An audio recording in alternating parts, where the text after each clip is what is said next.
দক্ষিণ দমদম পৌরসভার ৩ নম্বর ওয়ার্ডের মতিকল এপি স্কুলের এসআইআর এর কাজ চলছিল। আজ তার অন্তিম পর্যায়ে। আজকে দেখা গেল বিএলও এবং বিএলএ তারা সবাইকে বিদায় জানালো। দেখা গেল সবাইকে একসাথে নিয়ে বিশিষ্ট সমাজসেবী প্রতুল বিশ্বাস তাদের পাশে ছিলেন এবং শেষ দিনে যথারীতি সম্মান দিয়ে বিদায় পর্ব শেষ করলেন তারা। 17 তারিখে এখানে একটা মিটিং চলছিল বিএলওদের। তখন আমি আর পুতুলদা এখানে একটা কাজের জন্য এসেছিলাম। তখন আমি জানতে পারি যে এরকম ব্যাপার যে এইখানে ওই যে সরকারি নির্বাচন সংক্রান্ত এসআইআর সংক্রান্ত প্রতিনিধিরা আসবে, তাদের কোনো খাবারের ব্যবস্থা মানে আমাদের এখানে যিনি অভিভাবক বা যাদের হাতে দায়িত্ব ছিল তারা কেউ নিতে চাইছিলেন না। তখন আমি বিশিষ্ট সমাজসেবী প্রতুল বিশ্বাসকে ব্যাপারটা জানাই। উনি আমার সম্পর্কে দাদা হয়। জানানোর পরে উনি বললো ঠিক আছে, কোনো ব্যাপার না, মানুষজন এসছে, আমাদের ওয়ার্ডে আসছে, সরকারি লোক, তাদের খাওয়ানোর দায়িত্ব যখন কেউ নিচ্ছে না আমি অবশ্যই নেব। সেই 18 তারিখ থেকে আজকে 1 তারিখ অবধি কন্টিনিউ যত দুপুরবেলার লাঞ্চ, জল, চায়ের দোকান সবই আমরা বলেছি। তারপরে প্রথম কদিন খাবার দেওয়া হলো, খাবার দেওয়ার পরে খাবারের মানে মানটা ভালো নয়, যেহেতু হোটেলের খাবার ছিল। তখন একজন বিএলও 128 পাটের মামুনিদির সাথে কথা হয়। মামুনিদি নিজে রান্না করে ঘর থেকে খাবার আনবেন, যা খরচা হবে সেই খরচাটা পুতুলদা বহন করবেন। সেই পারপাস চলেছে। আর আমরা প্রথম দিন থেকে একটা কথা ছিল, আমরা যেদিন শেষ হবে সেদিন উৎসবের মতো করে শেষ করব, যাতে নির্বাচন সংক্রান্ত যারা এসআইআর সংক্রান্ত প্রতিনিধিরা আছে তারা না বলতে পারে 3 নম্বর ওয়ার্ডে, দক্ষিণ দমদম পৌরসভা 3 নম্বর ওয়ার্ডে এসে অখুশি হয়েছে কাজটা করে। ওনারাও খুশি, ওনারা একসঙ্গে আমাদের সঙ্গে আজকে দুপুরবেলা লাঞ্চ করেছে। আমরা আজকে শেষ দিনে প্রায় 60 জনের খাবারের ব্যবস্থা করেছিলাম।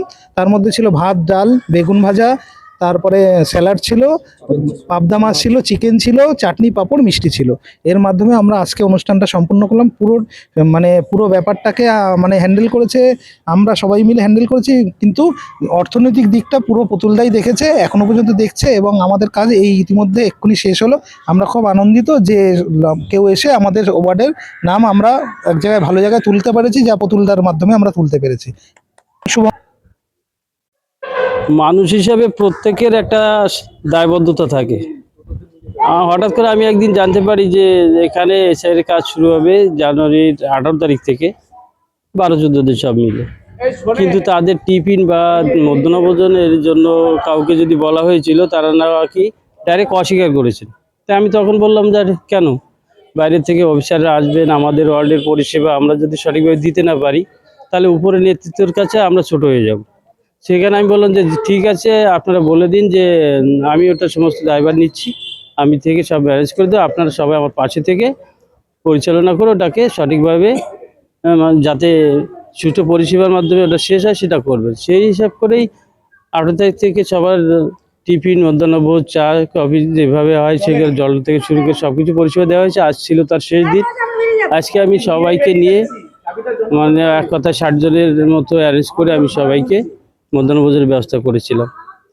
সবাইকে আমি ধন্যবাদ জানাবো। আমার পাশে যারা থাকে, ভাই রত্নদি আছেন, পানুদা আছেন, এরকম যারা সহপাঠী আছে, এদেরকে নিয়ে আমার চলতে ভীষণ ভালো লাগে। আমি চাই এরা যদি এইভাবে আগামীতে আমার পাশে থাকে তাহলে হয়তো আমাদের দলীয় বার্তাকে আরও সামনের দিকে এগিয়ে নিয়ে যাওয়া সম্ভব হবে।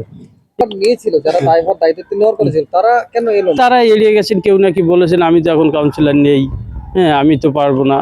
কেন বলেছে? তাদের বিবেক বিবেচনা এসছে তাই হয়তো বলেছে, উপর তো জোর করতে পারি না। যদি এরকম আরো কোনো কাজ আসে তাহলে আমি আছি, সবসময় আছি। আপনারা নিজেরাও জানেন, না স্থানীয় লোক অনেকেই জানে, আমি সমস্ত রকম সামাজিক কাজের ভিতরে আমি থাকি জড়িত। কিছুদিন আগেও দেখেছেন যে পশ্চিম দমদমের রাধা গোবিন্দ মন্দিরে আমি ছিলাম, আপনারা হয়তো মিডিয়া নিয়ে এসেছিলেন। এখন আপনি আমাদের 3 নম্বর ওয়ার্ড ঘুরে দেখবেন, প্রতুল বিশ্বাস সব জায়গায় ছড়িয়ে ছিটিয়ে আছে। ধন্যবাদ সবাইকে। আমি আমাদের 3 নম্বর ওয়ার্ডের বিশিষ্ট সমাজসেবী প্রতুল বিশ্বাস মহাশয়কে আমি ধন্যবাদ জানাবো। তিনি আজকে আমাকে আমন্ত্রণ করেছিল। তারপরে আজকে আমি এই এসআইআর এর যে হিয়ারিং যে চলছে, আজকে শেষ দিন ছিল, এখানে এসে জানতে পারলাম যেদিন থেকে শুরু হয়েছে হিয়ারিংয়ের কাজ সেদিন থেকে তিনি এখানে যারা সরকারি প্রতিনিধি বা বিএলও 2 বিএলও যারা আছে তাদের যে পরিষেবা, মানুষের তো একটা সাধারণত একটা পরিষেবা একটা লাগে যে বাড়িতে যদি 2 ঘন্টা বসে থেকে অন্তত 1 কাপ চা খেতে বলতে হয় বাড়িতে, সেরকমই এখানে যারা কাজ করছে তাদের যে পরিষেবা, যে খাওয়া দাওয়ার ব্যবস্থাটা তিনি যে যত্ন সহকারে যে করেছে। আজকে এখানে এসে আমি মামুনিদির কাছে এখানে জানতে পারি যে বিওলো আছে, তার কাছে জানতে পারি যে তিনি প্রথম দিন থেকে তিনি এরকম পরিষেবা দিয়ে যাচ্ছে। সেই জন্য আজকে দেখে আমার খুব ভালো লাগলো যে সবাইকে নিয়ে একসাথে চলার যে মনোবৃত্তি তার মধ্যে রয়েছে, যে একসাথে বসে খাওয়া দাওয়া করে আনন্দ করে আজকের দিনটি তিনি উদযাপন করলেন।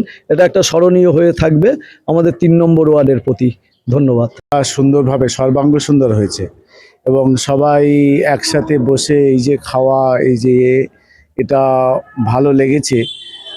এটা খুব সুন্দর হয়েছে আর কি। এবং বাইরে থেকে যারা এসছিলেন মাইক্রো অবজারভার বা আমাদের আরও তারাও বলেছেন যে এটা সুন্দর হয়েছে। সত্যি কথা বলতে কি, আমি হয়তো নিজে বাড়ি থেকে রান্না করে এনে বা চারিদিকটা দেখে দেখভাল করেছি, কিন্তু আর্থিক দিক দিয়ে পুতুলদাই দেখেছেন এই দিক দিয়ে। আমার যতই পরিশ্রম হোক না কেন, মানে এখন এটা ভেবে ভালো লাগছে যে আমাদের 3 নম্বর ওয়ার্ডে যত সরকারি আধিকারিক এ পর্যন্ত কাজে এসছে প্রত্যেকে আমাদের ব্যবস্থায় ভীষণ খুশি হয়েছে এবং তারা নিজে মুখে বলে গেছে যে এরকম ব্যবস্থা ওরা অন্য কোনো ওয়ার্ডে গিয়ে পায়নি। আর এটাই হচ্ছে আমার পরিশ্রমের সার্থকতা। আজকে 1 ফেব্রুয়ারি, আজকে মানে গত পরশুদিন মানে 30শে জানুয়ারি আমার সুপারভাইজার স্যারের সঙ্গে পুতুলদার একটা কথা হয়েছিল নাকি ওই সমস্ত বিএলএ বিওলো এবং যারা থাকবে এতদিন যারা কাজটা নিয়ে করছে সবাইকে নিয়ে, মানে কাজটা যেহেতু শেষ হবে তাই সবাইকে নিয়ে একসঙ্গে একটা লাঞ্চের ব্যবস্থা বা খাওয়া দাওয়ার ব্যবস্থা সবাই মিলে একসঙ্গে মানে একটা উৎসব মুখর করে কাজটাকে শেষ করব।